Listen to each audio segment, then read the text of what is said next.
یہ عیش و عشرت کے لیے ادھار لینا شرعی طور پر سخت ناپسندیدہ ہے۔ نمبر 3، وقت پر ادھار واپس کرنا۔ یاد رکھیے نبی اکرم صلی اللہ علیہ وآلہ وسلم کا فرمان ہے، مالدار کا ادھار واپس کرنے میں ٹال مٹول کرنا ظلم ہے۔ اسی طرح چوتھے نمبر پر ہے کہ قرض کو کبھی بھی آپ معمولی نہ سمجھیں۔ قرض کھیل نہیں بلکہ ایک ذمہ داری ہوتی ہے۔ اب اگر کوئی شخص قرض لے لے اور وہ یہ واپس نہ چکائے یعنی واپس نہ لوٹائے تو اس حوالے سے شریعت کے کیا احکامات ہیں؟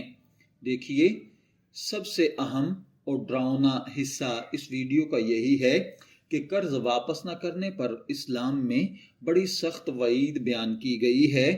آقا صلی اللہ علیہ وآلہ وسلم نے فرمایا، مومن کی روح قرض کی وجہ سے لٹکی رہتی ہے یہاں تک کہ اس کا قرض ادا نہ کر دیا جائے۔ یعنی اگر کوئی شخص مر جائے اور اس پر قرض ہو تو اس کی روح کو سکون نہیں ملتا جب تک قرض ادا نہ ہو جائے۔ ایک اور حدیث میں ہے کہ آپ علیہ الصلوۃ والسلام کے پاس ایک جنازہ لایا گیا۔ آپ نے پوچھا، کیا اس پر قرض ہے؟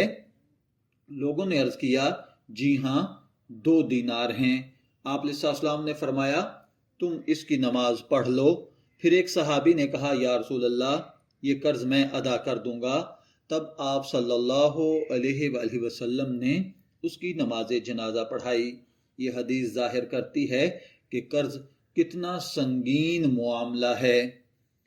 اب سوال یہ پیدا ہوتا ہے کہ بروز قیامت مقروض اگر قرض واپس نہیں کرتا تو اس کا انجام کیا ہوگا؟ تو یاد رکھیے، بروز محشر قیامت کے دن نہ دینار ہوں گے، نہ درہم، نہ روپیہ، نہ پیسہ، صرف نیکیاں اور بدیاں ہوں گی۔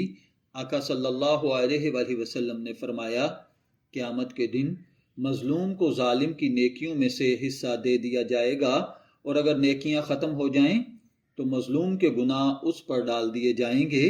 اگر کسی نے قرض لیا اور واپس نہ کیا تو قیامت کے دن اس کے بدلے وہ اپنی نیکیاں دے دے گا۔ ایک اور حدیث میں ہے کہ قرض شہادت جیسے عظیم مرتبے کو بھی روک دیتا ہے۔ یعنی اگر کوئی اللہ کی راہ میں شہید ہو جائے مگر اس پر قرض ہو تو بھی اس کا معاملہ رکا رہتا ہے۔ معاشرے میں جو آج کل عام خرابیاں قرض کے حوالے سے پھیل چکی ہیں ان کو بھی میں ڈسکس کرنا ضروری سمجھتا ہوں۔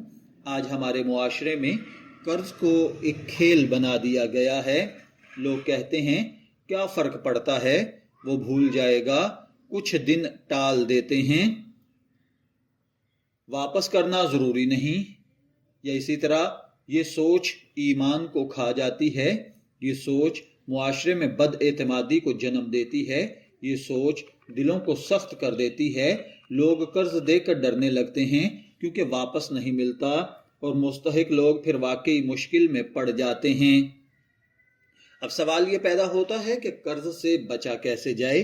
دیکھیے، اس میں سب سے پہلے نمبر پر قناعت اختیار کی جائے، فضول خرچی چھوڑ دی جائے، سادگی اپنائی جائے، آمدنی کے مطابق خرچ کیا جائے، اگر قرض لیا جائے تو لکھ لیا جائے، وقت پر واپس کرنے کی کوشش کی جائے، مرنے سے پہلے اپنے قرض ادا کر دیے جائیں یا وصیت میں لکھ دیے جائیں، ورنہ یہ چیز آپ کے لیے بہت زیادہ پریشانی کا سبب مرنے کے بعد بنے گی۔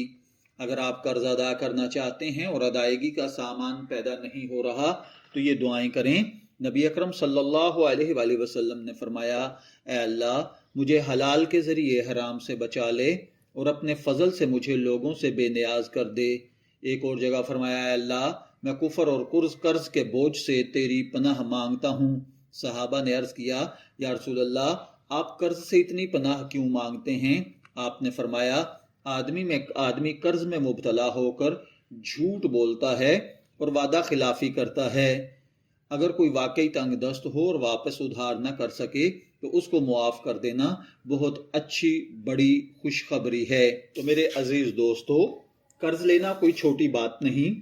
قرض دینے والا احسان کرتا ہے، مگر قرض واپس کرنا آپ پر واجب اور فرض ہے۔ جو قرض واپس نہیں کرتا وہ صرف انسان کا نہیں بلکہ اللہ کا بھی مجرم بنتا ہے۔ آج ہی اپنے دل سے یہ نیت کیجئے، اگر کسی کا قرض مجھ پر واجب الادا ہے تو میں اسے ضرور ادا کروں گا۔ اگر کسی سے آپ نے قرض لینا ہے تو اس کے ساتھ نرمی کا معاملہ کریں گے، اور اگر کسی کو دیا ہے تو اللہ تعالیٰ سے اجر کی امید رکھیں۔ یاد رکھیں یہ دنیا چند دن کی ہے، اصل زندگی آخرت کی ہے، اور وہاں پر قرض ہر حق پر، ہر وعدے پر پورا ادا کرنا ہوگا۔ اللہ تعالیٰ ہمیں حلال کمانے، حلال کھانے اور لوگوں کے حقوق ادا کرنے کی توفیق عطا فرمائے۔ آمین یا رب العالمین۔